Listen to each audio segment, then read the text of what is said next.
Don't shake your head because you have no idea. You think you know too much. But I'm going to show you about what you do know.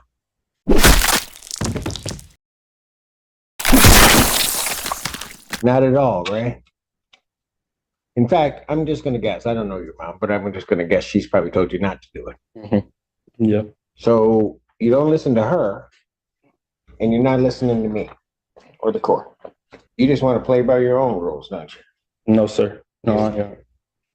Because otherwise you wouldn't have done it last night. And then, how old are you?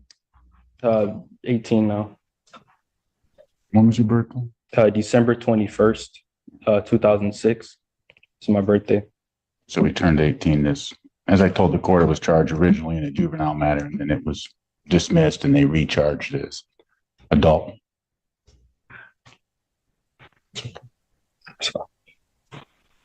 You understand, young man, that you are facing a life offense. Yes, sir. Yes, Your Honor. You understand that? Yes, Your Honor. And it's taken a lot for me to realize what position I am in, and I don't think you get it.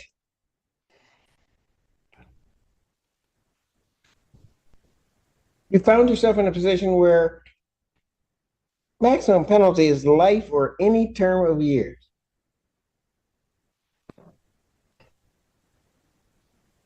Have you graduated high school? No, sir. No, you haven't even graduated high school and you're facing a life offense.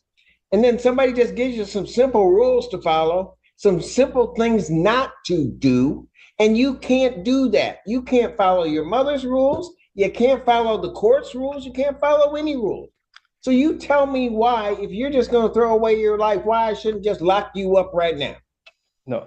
You tell me why. Improving, sir. And Improving how? You're smoking last night. Tell me how that's an improvement.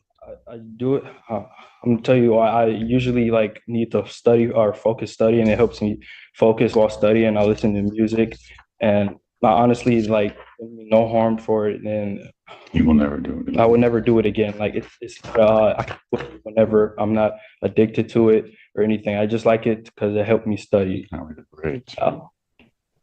got good. My grades are improved now. Back since I've been out, I've been having. Did you tell your mother you needed something to help you study?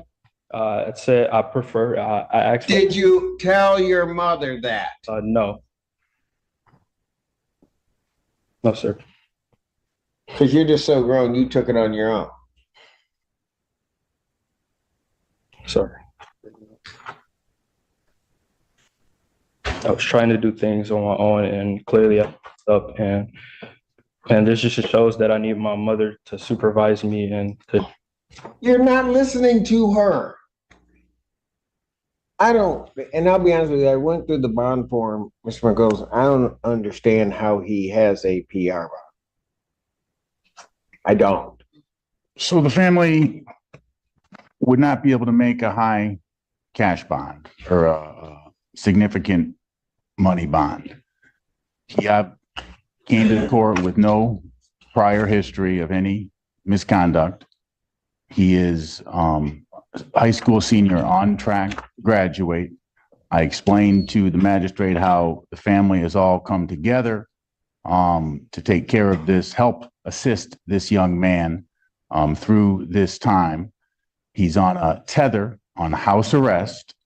All he is able to do is go to school and church.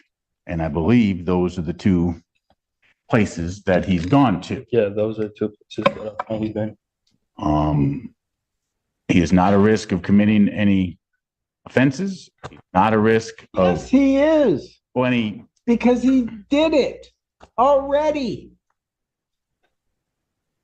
It's possible, and not to excuse anything here, Judge, but it's possible that I didn't explain the conditions sufficiently to this young man. How's that feel with your sword in your chest?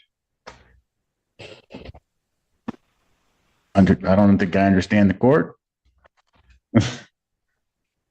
I don't mind attorneys falling on the sword for their client, Thank but you. this young man is not listening.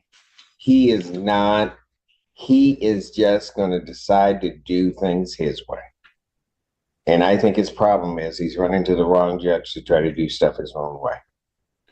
Understood, Judge. I would suggest that perhaps if he were to test regularly and prove to Your Honor that he does respect the court, does understand what he needs to do. You know, Mr. McCullough, I don't mean to interrupt you. No worries. It's almost not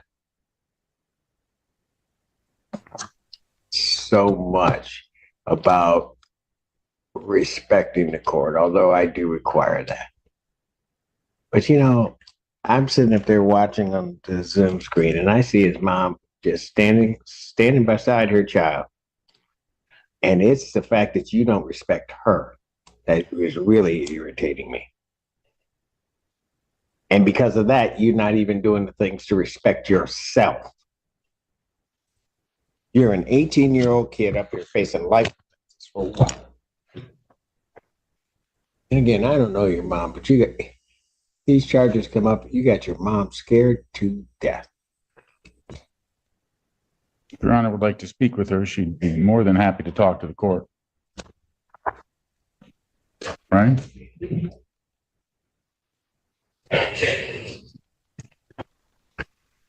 I'll tell you what, I'll hear from mom on my exam.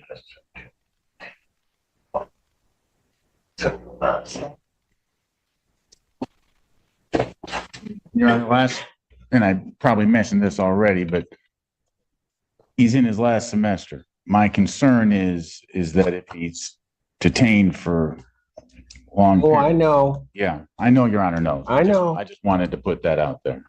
And You know what? If I don't care about his education, about his life, what if he doesn't care? Why should I? I think he does care. I think he's just made some mistakes. And He's not listening. He's never talked to you before. Oh, I can tell. Meaning he's listening to you, Judge.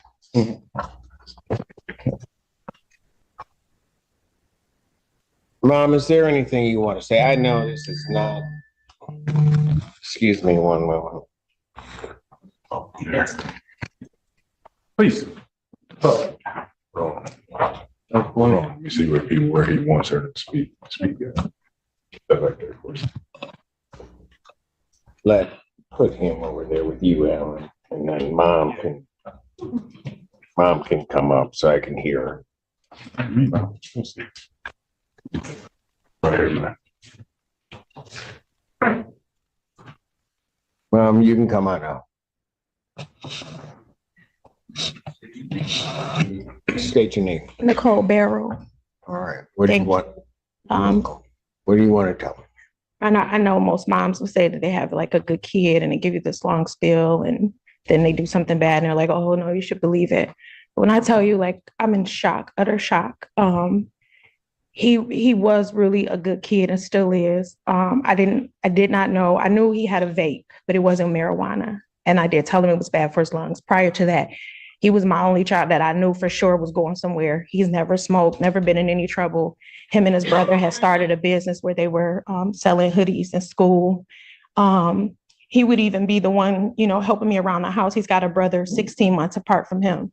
I moved up to Ann Arbor 8 years ago so that he could go to a baccalaureate school because my two oldest children went to Cass Tech. His older brother went to Eastern and somebody laced his weed and sent him on a trip. By the grace of God, he came back. He's got a degree now. He's going to U of M this fall for software engineering. He even got a STEM scholarship. So that was the example that I was showing my younger children. Don't smoke weed. Don't hang out with these kids. Started hanging with some new kids that were older than him in college. And then I think turning 18, he thought he could, Just thought he was rebellious and grown. Yeah. And not knowing. I just ask that the court show mercy. And I know this isn't something light or to be taken lightly, the charges that he's facing. We don't consider it lightly.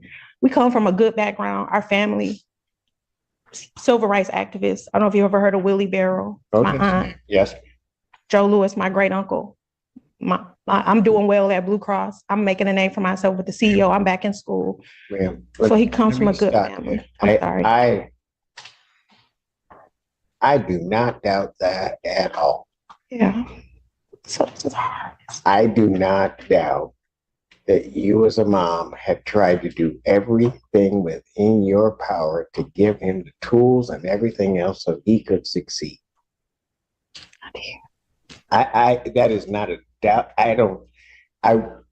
Like I said, I don't know you, but when I saw you on the screen, it wouldn't be easy for you, but if you just walked away from your kid that might have done wrong, I don't know that anybody would blame you necessarily. You didn't do that. You were standing cheek to cheek with him. Yeah. So understand any decision that I make, it's no reflection on you. Sure. I understand. But what I also understand is I've been doing this long enough to realize if he keeps getting away with this stuff, he's either going to end up in prison or in a casket. Don't shake your head because you have no idea.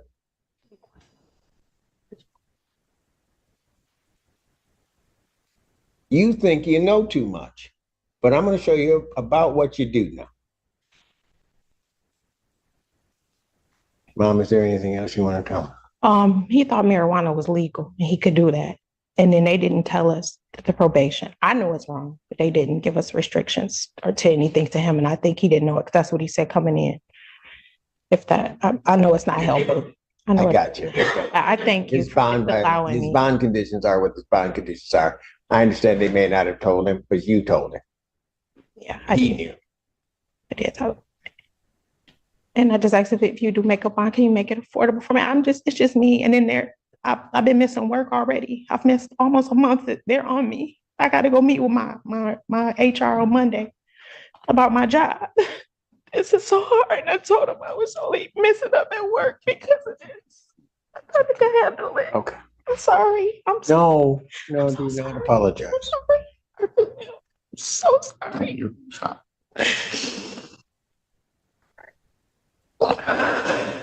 What time's your appointment on Monday?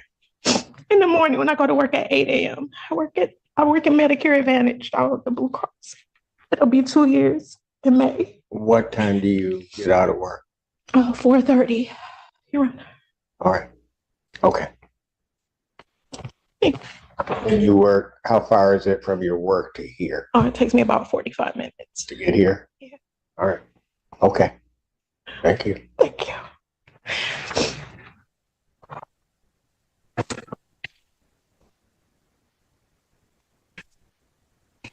Anything else from either side before I do what I'm going to do? Your Honor, the people's original request was for $25,000. That was before the people were aware of the new violation with the marijuana. This time, people will be requesting refunded for the violation. I know the court indicated that I've gone through the bond request form. I know my colleague did a fantastic job outlining all the facts. I did just want to again emphasize the severe injuries and assault that occurred on one of the victims here with the broken nose, chipped tooth. She was bitten her hand as she was trying to fight the defendant for control of the car keys. I think remand is appropriate at this time.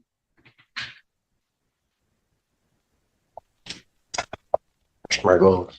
I have nothing additional to add, Judge. This isn't the time to talk about the facts. We do have compelling defense to this case, but I'm not going to get into them now. This is a first offense, first charge of the lifetime for this young man. The family does not have money to pay a high bond. I would, if Your Honor was going to change the bond, I would suggest something in the range of 10 to 25,000, 10% if possible.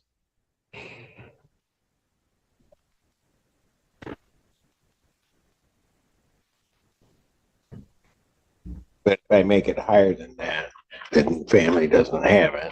And then he doesn't graduate. Correct. And everything's a mess. Correct.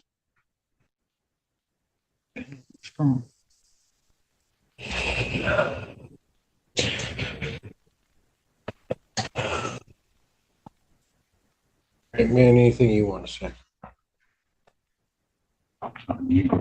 Hold on. Me. I just want to say that I do learn from my mistakes.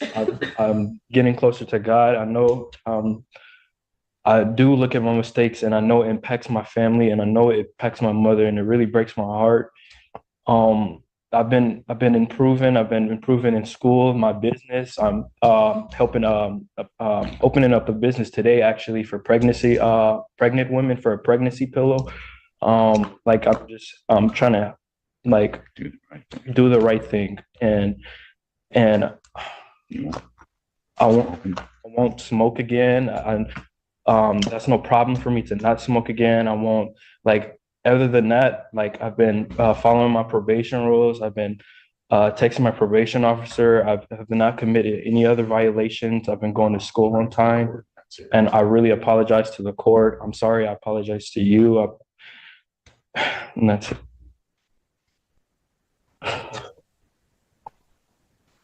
There's something. So I'm sitting there listening to your mother. Amen. Understand something. You will never, ever possess the right to break her heart. You just don't have that right.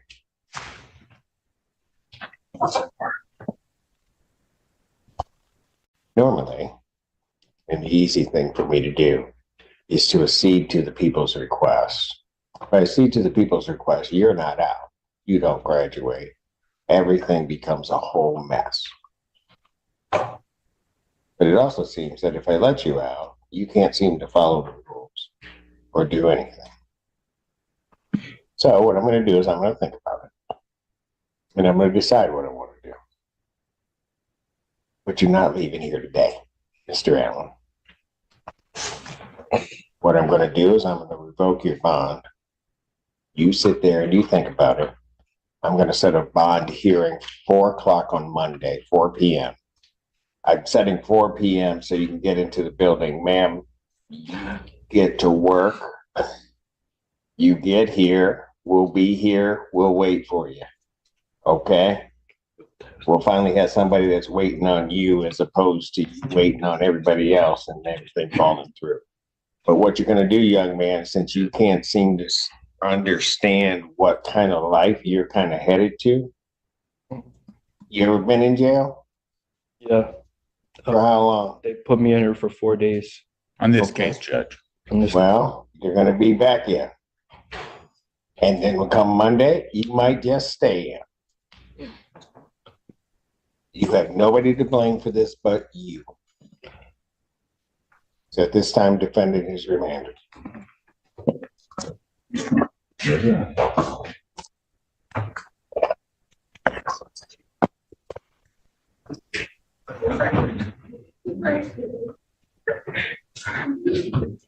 We'll see you on Monday.